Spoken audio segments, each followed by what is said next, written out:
like to call the meeting to order at 6:01 on Monday, November 24th. Let the record reflect that all elected board members, I don't have to say appointed anymore, and our student reps are all present. Pledge of allegiance, please. I pledge allegiance to the flag of the United States of America and to the republic for which it stands, one nation, under God, indivisible, with liberty and justice for all.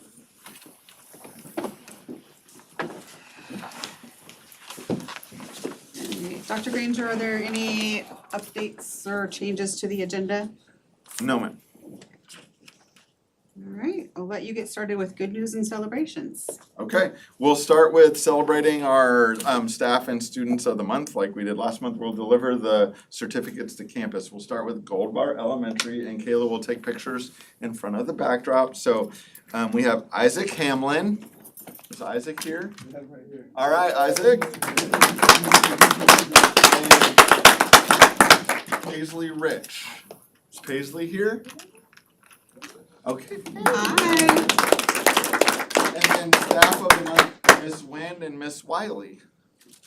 So if all the Gold Bar people will go up front, we'll get your picture and celebrate you. Congratulations, you guys. So much.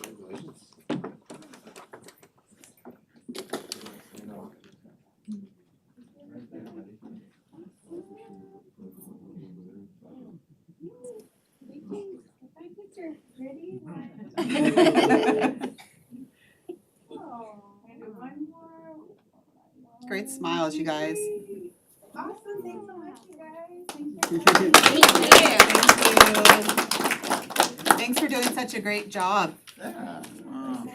SES students of the month are Walker Shirley. Hey Walker, Hi. how are you? Carly Soto. Okay, Carly? Roman Pena. Miley Sip. Millie, I apologize. Millie. Hi, Millie. Shiloh Pugh. And staff member of the month, Kelly Fisher.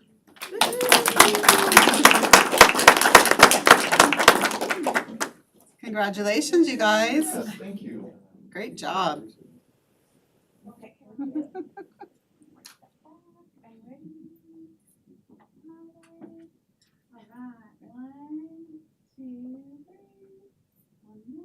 Is Walker's grandma Deb? Okay.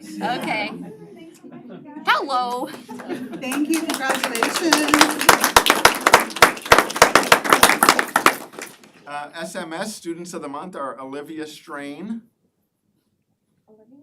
Emma Smith, Tessia Halderson, Noah Hamlin, Memphis. Noah.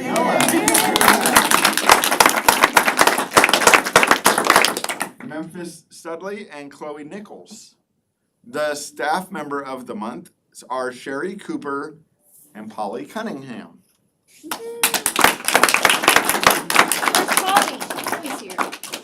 No, wrong Different Chloe. Polly.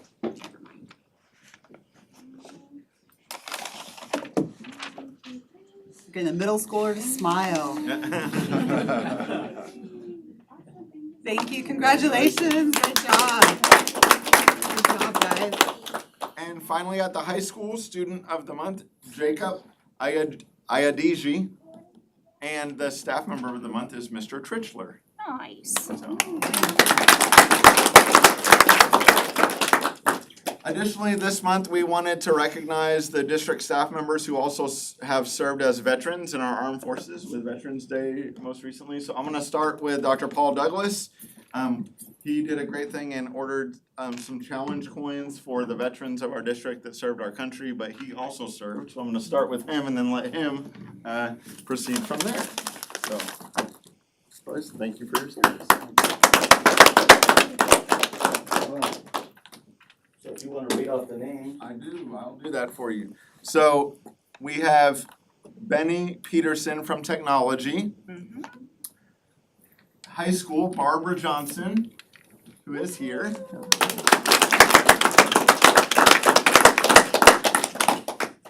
Against it, would ya? Oh, come on, you're Good. nice. You gotta stay up with me. Oh, we will. An official There we go. Oh, let's see who else is here. We have any other veterans? Okay. Davey's representing. Take like a little step so you're kind of in between Gigi and Michael there. Gigi? Good one. All of the board members. Okay, everybody look over here. 1, 2, 3. Awesome. All right. Thank you. Thank you, guys. The other veterans in the district, which we will get them their coins, are Kelsey Lupin from the high school. From Transportation and Operations, we have Karen Ruiz, Mike Fehrenbach, Dave Anderson, and Charlie Weaver. Middle school, we have Ian Hathaway, Brian Swift, and Larry Mosley Gordor. And finally from Gold Bar, we have James Bistany, Cole Hennessy, Wayne Benson, and DC Arias. So we just want to thank all those that served our country and now serve our students and community. We appreciate them so much, and all those that are currently serving, so. Thank you. Thank you. This centered. All right, before we move on, for those of you that came for Student of the Month or Staff of the Month, if you'd like to leave now, this is a great time to do it if you don't want to stay. We appreciate you coming and congratulations, guys. Keep up the great work. You're welcome to stay if you want. Yeah, bedtime. Let's give them a Thank round. you. Thank you. All right, and we have no one signed up for public comment today. We had no one for public comment last time, so we don't have any questions to answer from last time either. All right, so we go straight to student representative report. It's your turn. And we have an empty room now. I'm Olivia, I'm the student board rep. So we have parent-teacher conferences were held at SHS, SMS, SCS, and Gold Bar Elementary School. Our volleyball senior night took place on November 5th, and the college fair at the high school was also held on November 5th. As Mr. Granger said, Mr. Trichler was recognized for Staff of the Month, and Jacob Iodeji was recognized for Student of the Month. Gold Bar Elementary held its fall festival. All fall sports have concluded at Sultan High School, and the winter sports have begun. They began on Monday the 17th. And last week was our Student Financial Aid Week. Sultan High School counselors did an excellent job promoting opportunities and resources, especially to our seniors. Yeah, and then as for what we're doing, clearly we have a new board rep, which is really exciting. So we reached out to all of our principals at our elementary schools and our middle school so that we can start going there and talking to their students. So far, we've only talked to Mr. Chappell, but we're planning on a day that we can go down to the middle school and we can do a survey to see if any of the middle schoolers have any input for things that we can do better, or if they have any input they want to give, so we can give them a voice. And then we'll work with our elementary schoolers closer. And then we start our program of work, which is basically just all of our goals and all the things we want to achieve this year, along with a plan. So we're really excited to start working on that more. And then I went to the WASDA conference, which is really great. Not only did I get to go to a lot of workshops that were about how to improve student voice and different things about being a student board rep, but I got to network with a lot of other school board reps. I actually was elected as advocacy chair for Washington. Nice. So we have 4 board chairs out of the 240 students, and I'm one of them. So I'll go to the Capitol job. pretty often. So that was really exciting. Yeah. That's about it. So it was really good. Awesome, thank you. All right, I just wanted to, we're gonna go over like all the stuff that we learned like at a later meeting, but I gave you guys, there's just one thing I wanted to give you guys. This calendar that I left for you. A couple of the classes or sessions that I did were talking about like calendaring out the whole year for the board and board activities. So I was hoping you guys would take a look at what I gave you and then let me know thoughts, and if you have like something you think we should add or do differently, let me know. Cause then I'll sit down with Dr. Granger and Kayla, and we can start on it and then bring it back, and maybe we can work on it during a study session or a workshop. And just, it's really nice to have everything just out for the whole year. This big one, they do theirs by their strategic plan. So if you look on here, like goal 2 to 5, that's what their study session is in relation to that goal. So everything kind of goes back to their goals on their strategic plan. And then there's another one that Kayla got in one of her sessions, which is kind of the similar, but I was just wanting to give these to you guys to take a look, and then let's discuss at a later date. Thank you very much. That was my thing, and I just wanted to say, it was really great with Dr. Granger and Kayla and Bella being there, and really proud of you for putting yourself out there and getting elected for that position. Yay. And putting up with us for the 3 days, so thank you. All right, campus reports, athletic department fall report. So we attached the reports from the campus as normal, but I did ask Chris Hill to do a fall wrap-up, winter look ahead, and he'll do that each season, just so that the board gets an idea of what has been happening in our athletic department, what's on the horizon. So those are there for your review. Happy to answer any questions if you have any. Monthly financial report.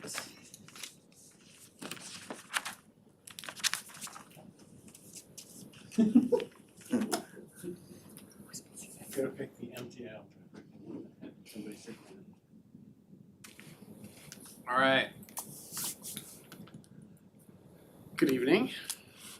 Let's see if I can do this without.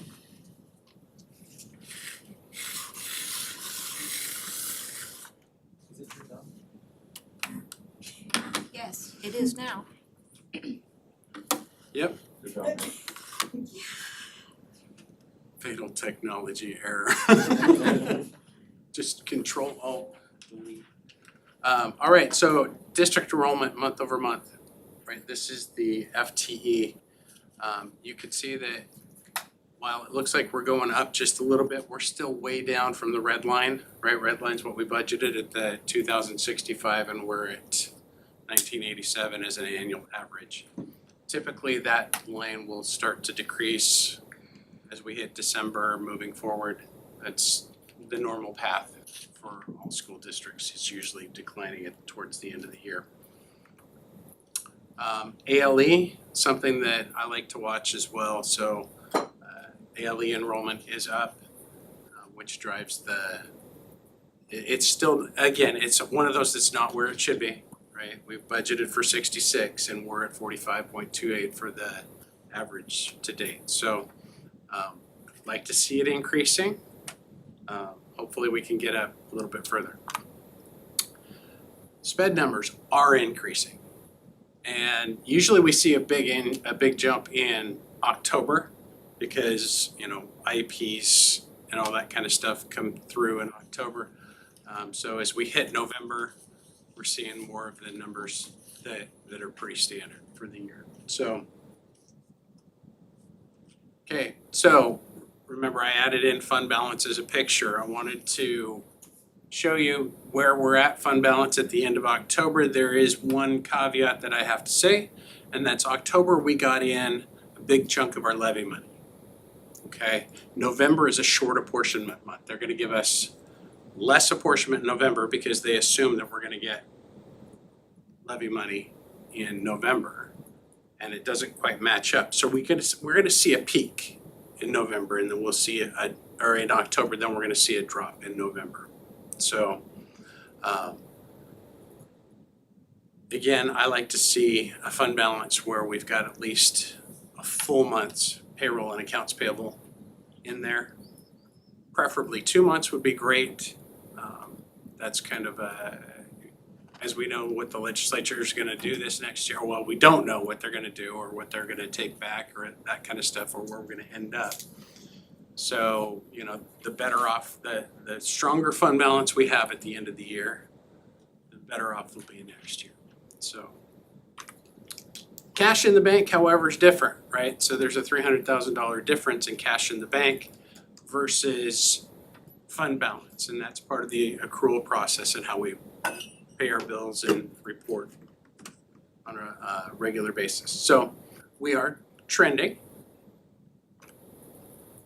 Capital projects, we're right in the midst of things. We did get some levy money in for capital projects. We're gonna see in December's, we see the payments come out. Actually, I moved the money out in November, so you're gonna see a decrease in November for the December 1st payment. So we've got the non-voted debt that we've gotta pay beginning of December.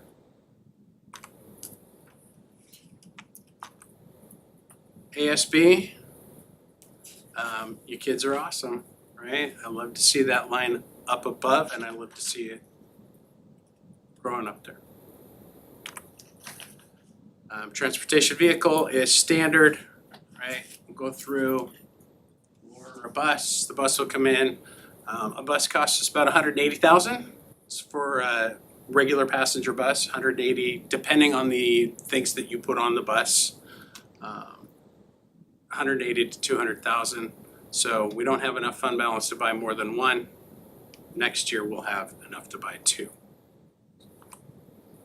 So here's our 3-year comparison of expenditures. Last month I kept flipping the two, so I flipped the slides. So I didn't make the mistake again.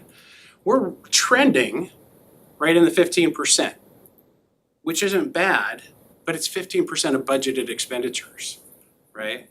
And we already know that student enrollment's gonna come in, or has come in lower than we budgeted for. So trending is kind of dangerous territory, because we should be down. So revenues, the good thing is revenues are matching expenditures to this point. January apportionment's gonna shift to actual. Right now we're based on budget. So in January, the state will make the adjustment. They'll pull back the previous 4 months of the extra apportionment. So, if we're short $1 million, they're gonna pull back $300,000 in January.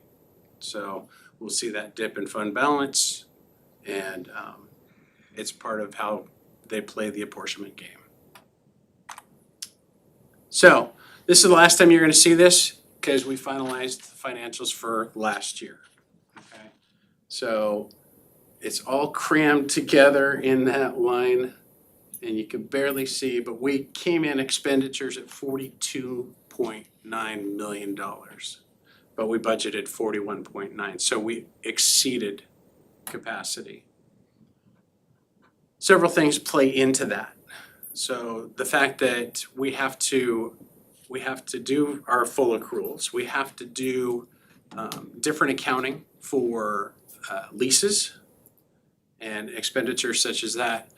And so there's a lot of journal entries that happen at year end, and if you don't plan for that in your budget, there's a revenue in and an expenditure out for these that we're planning on, or weren't planning on, but had to be done. And that leads us down the path of the thought of where, where we overspent. I tend to think ahead. So debt service is one that we don't have up on the screen, but debt service, we exceeded expenditure capacity. We exceeded it by $200. It doesn't matter, you exceeded capacity. And the reason we exceeded capacity was because we didn't take into consideration when we did the budget, the fiscal management of our non-voted debt. There's a fee for that. Last year it was $200, this year it's $600. So fortunately, we have a few months before we exceed capacity. If we went the way we're going, when we paid the payment this next June, we would exceed capacity in debt service. We have to do a budget extension in debt service, so be prepared for that. I tend to wait until a little bit later, because if we have to do it in multiple funds, we have to do the same as a regular budget. We have to advertise in the paper 2 weeks prior to. So there's a cost to it. So if I have to do multiple at one time, that saves us money. So that's the thought, is just watching and waiting, but knowing. And I wanted you guys to have the heads up that we're gonna have to do it because it's not in the budget.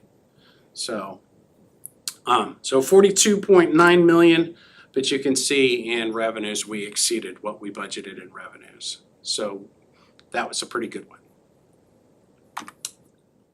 So here's the final outcome. So first line is October versus October versus October. And we're doing pretty good there. The bottom one is what ended up at year-end close. So 2 years ago, revenues were under expenditures. And then the last 2 years, we've been able to put a little bit in the bank. Questions? Questions? Mike? Thank you. Isaac? I have, like, you were wanting, I understand, to get our savings, pretty much our savings up per month. Right. To have 2 months worth in would be the ultimate goal. So that's what are we, about 3.5 a month? So we range between 3 and 3.5. Yeah. If we had $5 million fund balance, Okay. I would be happy. I know it takes $5 million to make him happy. You know, personally, Well, the big question is, obviously, we wanna make sure we have money in the bank and be safe, but is that gonna cost where we're cutting funding toward teachers or things that are So- for the kids? anytime you try to build fund balance, there's a cost to it. Right? So I know that it's public knowledge, there's gonna be a proposal out that's put out by OSPI of a minimum fund balance, a mandatory fund balance. Now, my argument is if you're gonna give me this fund balance, this mandatory, right?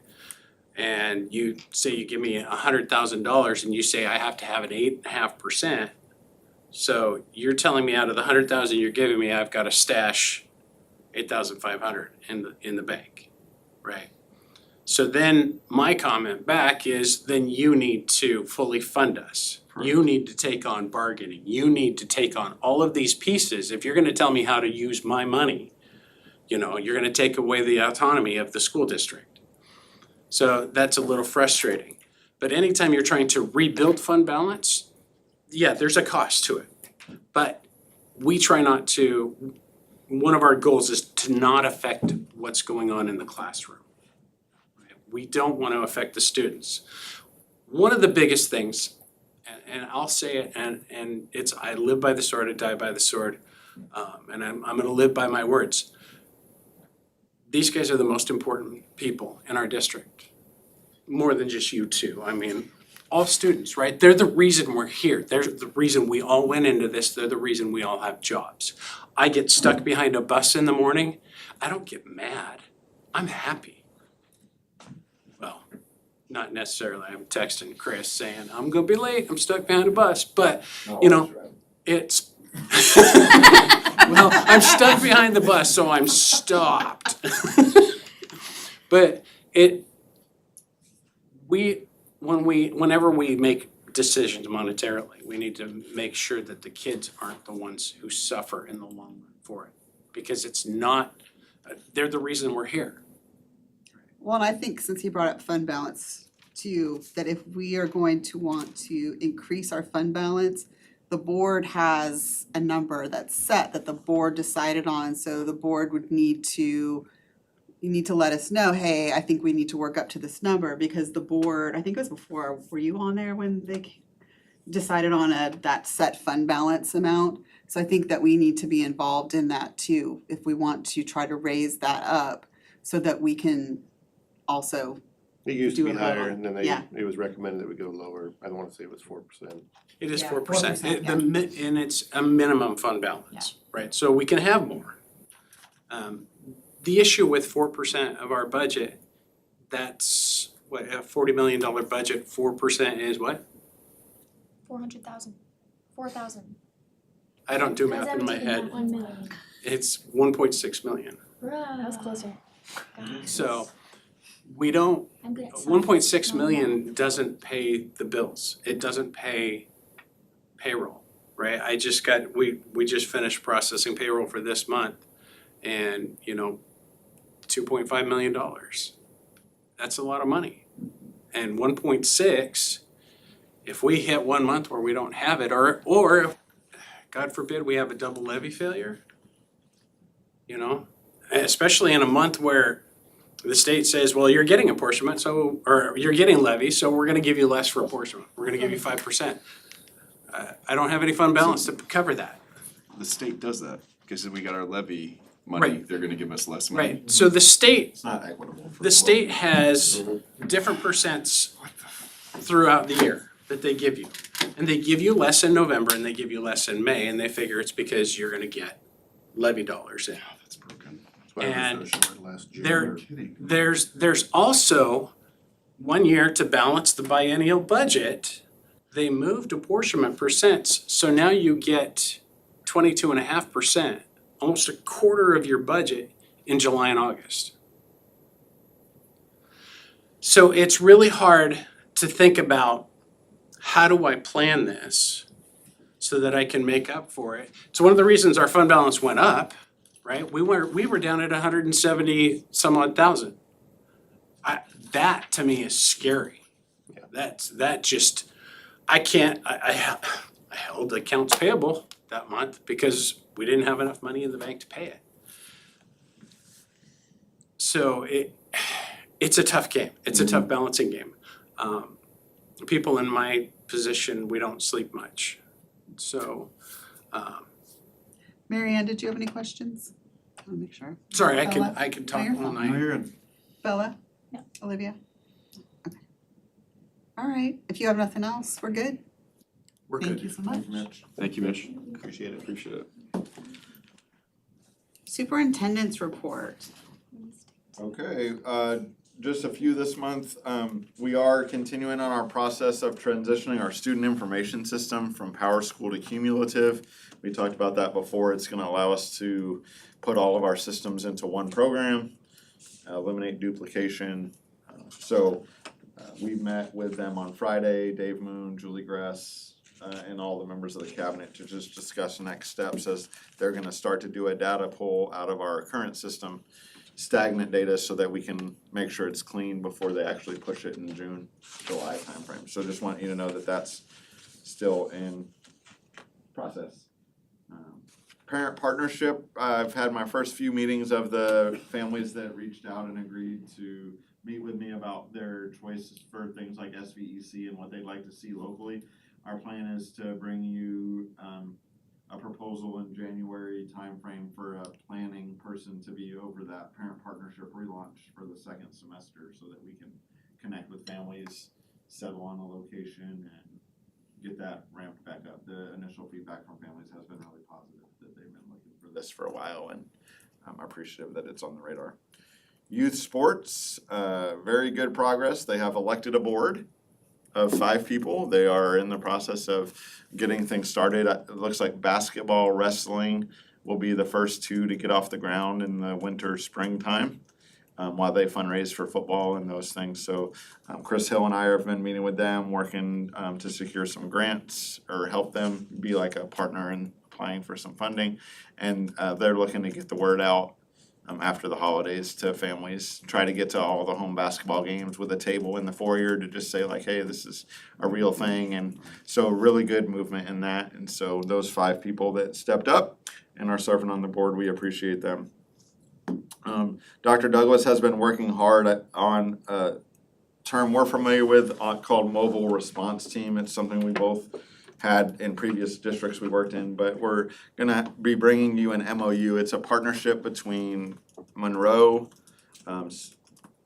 Sultan, Index, and Skycomish, and it'll be some training for different people in each district, that if there's a crisis in another district, you would send people to support that district. So sometimes in small communities, the crises are so close to home for everybody, because we're so closely connected, that being able to bring people from other districts to help our people process through that will be a good thing. So that we're leading that. The superintendents that I've approached really appreciated the effort that we put in that, and Dr. Douglas has been great about connecting Kate Haskell, who is out of Whatcom County, and Alyssa Kingsbury, who's local mental health professional, on building that out and looking to do the training in the first couple weeks of January for those people. So I think that's a great thing for us. Just encourage all of you to get ramped up for the legislative session that'll kick off in January, although it's a non-budget year in the sense that they're not doing a biennium budget. There's a lot of discussion about how they're gonna use the limited resources they have, and education isn't currently at the top of the list. So I think anything you can do, or your neighbors, teachers, community members, we need to be celebrating the things that are going great in public education, and really talking about this is not the time to back off of funding. And I just think it's gonna be a tough session. All the messages out of the WASDA conference were prepare. The federal budget is rumored to have significant cuts to the title grants. The state revenues are down and have been.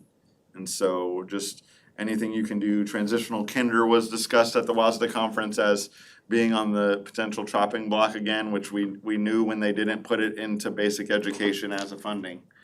It was gonna continue to be a thing that they could go after as the budget got tighter for them. And I don't empathize the position they're in, but we've gotta put all efforts into advocating with our legislators that public education deserves to be funded adequately to meet the needs of kids. And so just encourage you to put that on your radar. And then I know Gigi and Marianne share the ledge reps, so they'll have reports coming when the session starts, as will I. I know Isaac and Gigi and Bella, we're going to the legislative conference January 9th and 10th, which is right before the session kicks off. But even if you encounter them in the community, or you can shoot a quick email, anything we can get people to do to remind them that public education is crucial to the success of students that will eventually be adults in our communities. And I'm gonna have some stuff typed up for our December meeting of, like, from all the stuff that I've gotten about, sample emails you can send, and Marianne and I will come up with kind of a timeline of what, we need to do and all that, so. And the last thing I have is just a reminder, the December meeting is early, it's December 8th. It'll be a light agenda, we won't have enrollment or financials yet finalized by that point, but we will reorganize the board to swear everybody in. So if you wanna invite your people to celebrate your re-election or observe you swearing in, that'll be December's meeting, and we'll go through we have president, vice president, and WIA rep to the legislative rep. It's a 2-year position, so it's going into its 2nd year, but just as a reminder, that's in December. So that's all I have. Thank you. Thank you. Does anyone have any comments or questions on consent agenda items? No, Michael, Mike? No. Yeah, okay, can I get a motion to approve the consent agenda? I motion to approve the consent agenda. Have a second?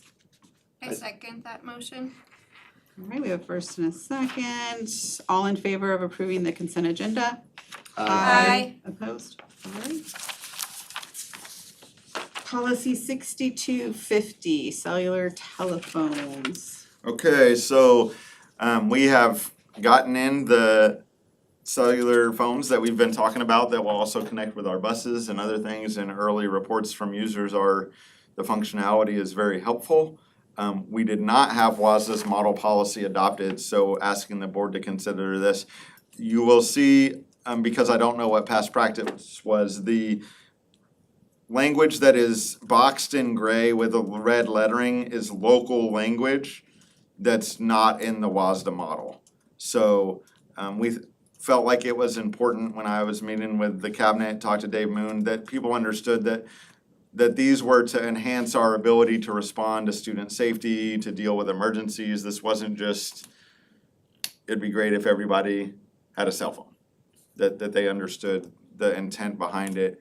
And then we are asking the board to consider, instead of asking people to review the telephone bill every month, WASDA's last revision was in 2011, which might have still been when you paid by the minute. But that if an employee ended up doing personal business, that they would just need to take care of that with the district, as opposed to sending the bill around every month and asking people to highlight something. So I just wanted to make sure I called out those local things, because I didn't know what past practice was to codify local language. So on last revised and classification, is that WASDA's Yeah. last revised? we didn't have this on the books at all, so we don't have a local revision. It was never adopted. Yeah, my only comment would be on, it's listed on here as a Blaine policy under public comment. Yeah. So we should gonna say too, please take- redo the title. We need to redo that. Any questions, Michael, No questions. Mike, No, just the title of the document. Is that the attachment? Isaac? No. Marianne, The title of the attachment. No. Bella, Here, Chris. Olivia? Okay, got it. All right, we're gonna do advisory vote first. Actually, you know what, let me get a motion first and then advisory, sorry, I'm jumping ahead because I didn't wanna forget you guys. Can I get a motion to approve first read of policy 6250? I make a motion to approve the first read of policy 6250, cellular telephones. Second, I second. all right. Advisory vote, Bella, Yes. Olivia, Yes. all in favor? Aye. Opposed? All right, thank you very much. Policy 3225, school-based threat assessment, first reading. Yeah, so we brought this, we just had all of our campus administrators trained in school-based threat assessment through the ESD 189 out of Anacortes. Spent some time reviewing the policy with those people as well as Dr. Douglas, who led the effort to get them trained. And I'm just bringing this policy, asking the board to approve it to reflect what we're supposed to be doing when and if we need to implement a threat assessment for students. Does anyone have questions, Michael, No questions. Mike, No question. Isaac? Nope. Marianne? No. Ladies? No? Okay. Can I get a motion to approve first read of policy 3225, school-based threat assessment? I make a motion to approve policy number 3225, school-based threat assessment. First read. First read. Second? I second. All right, advisory vote, Bella, Yes. Olivia? Yes. All in favor? Aye. Opposed? All right, that one went through. We do have executive session, are we thinking 20 minutes or less? I would say, let's start with 15 and then we can extend. I don't think we'll need that long. Okay. 15 too much, you think we're good? Okay, can I have a motion to adjourn and go into executive session? I make a motion to adjourn to executive session for approximately 15 minutes. Second? Second.